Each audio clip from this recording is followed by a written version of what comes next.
ከወሃቢ ጋር ከሙጀሲም ጋር ከሙሸቢህ ጋር ስንከራከር ያዩና ሊቶ የፈለገውን ይመን አንተም ደግሞ የፈለገውን እመን ሚልም አለ።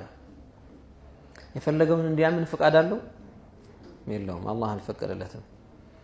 ይሄን ያኒ አንዳንድ አያዎችን ያለ ቦታው እየፈሰሩ የፈለገውን ይመን እሱ ሰው አድርጎ ያስበው ከፈለገ እንደፈለከ አንተም ትክክለኛውን ብለህ መትለው ያዝ እሱም ያዝ ሚልህም አለ። አዑዙ ቢላህ لما بعث الله تعالى الرسل سووا يفلقوا يمنوا كتبالا نبيات وشل من لاك ولما حارب الأنبياء أعداءهم لمن توقعوا دم تفصل على النبي عليه الصلاة والسلام وصلوا على دم توال تفنك توال ترساتشوا تصبروا يقولوا نجر عند فلقوا يهون سووا ሚባል ቢሆን ነው ቁርአኑ ራሱ እንደዛ ሚል ቢሆን ኖሮ ነብዩ ለምን ይደማሉ? ለምን ያ የተከበረው ግንባራቸው ለምን ይቆስላል? ያ የተከበረው አላሁ አክበር ከሰው ሁሉ ምርጡ ናቸው። እኚህ ምርጡ ሰው ጥርሳቸው ለምን ይሰበራል? ሰው እንደፈለገ መሆን ፍቃድ ካለው ለምን?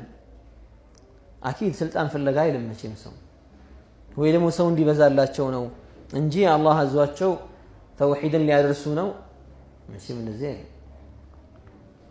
هاي لزي ሳይሆን ለዛኛው ነው አይደል? አላህ አሁን የደረስንበት ዘመን በጣም አደገኛ ጊዜ ነው።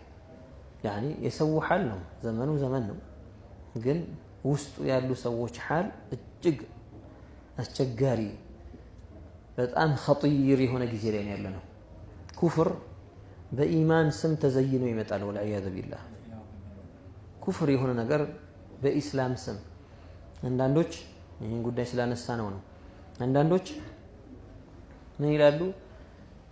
ይሄ አብሮ መኖር አንድነት ምናምን ግብረ ገብነት ኢላ አኺሪሂ የሚሉት ነገር አላቸው። ያንን ሐዱን ያሳጡትና ያፈራርሱትና ምንም ገደብ እንዳልተደረገለት ሸሪዓው ምንም ነገር እንዳላስቀመጠ አንተ ከሰው ጋር ልኖር ስትል ከነሳራዎች ጋር ከክርስቲያኖች ጋር ከይሁዶች ጋር አንድ ሀገር ሰብስባህ አብረህ ልትኖር ስትፈልግ ሸሪዓውን ረስተህ ነው ወይስ ደግሞ ሸሪዓውን ይዘህ ነው? ሸሪዓ ከሁሌ ካንተ መለየት የሌለበት ነገር ነው አህካሙ ሸሪዓ። ስለዚህ ዞር ብለህ ታያለህ كيف يأمرني الشرع أن أتعايش مع هذا النصراني شريعة بمندن ነው የሚያዘኝ ከዚህ ነስራኒ ጋር አብሬ እንድኖር የሚያዘኝ በምን መልኩ ነው? ስሜትህን ወይ ደግሞ የሰውን ፍላጎት መሪ አድርገህ ከያዝክ ገደል ትገባለህ እንደምናየው ማለት ነው። አህባቢ ይሄ ዲን በጣም ትልቅ ነገር ነው፣ ክብር ያለው ነገር ነው፣ ውድ ነገር ነው። ተጠንቅቀህ ነው መያዝ ያለብህ ተጠንቅቀህ። ይህ ማለት ዲን ሁሌ ስጋት ነው አይደለም። ላ ዲን ስጋት አይደለም። ዲን የልብ ረፍት ነው። ግን በትክክል ያዘው በትክክል ሸሪዓውን ጠብቀህ በታዘዝከው መልኩ ያዝ። نحن عباد لله يا الله ባሪያዎች ነን። የአላህ ባሪያዎች አላህ እንዳዘዛቸው የሚሆኑ ናቸው እንጂ የአላህን ትእዛዝ ተው እንደፈለጉ የሚሆኑ አይደለም። ይሄ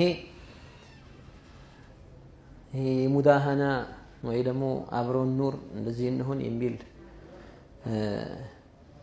የዚህ የሙዳሃና ጥግ ነው። መጥፎ አካሄድ ነው። አላህ ይጠብቀን። አላህ ከዚህ ነገር ያርቀን። ዲናችንን ተጠንቅቀን ተውሂዱን አጥብቀን ነው ይዘን መሄድ ያለብን። እንመለስ። ኢዘን አላሁ ስብሓነሁ ወተዓላ አጅዛእ ያሉት ክፍልፋዮች ያሉት ነገር ወይም ከሆኑ ነገሮች ተገጣጥሞ የተሰራ አይደለም ብለው ይህንን ዝርዝር አድርገው እነ ሰፊይ ተናገሩ። የተውሂድ ዒልም መዘርዘሩ መተንተኑ ፋኢዳው ሰዎችን ከአደጋ ይታደጋል። ላሲየማ ፊ ሚስሊ هذا الزمن الذي نحن فيه በተለይ እኛ ያለንበት በጣም አደገኛ ጊዜ።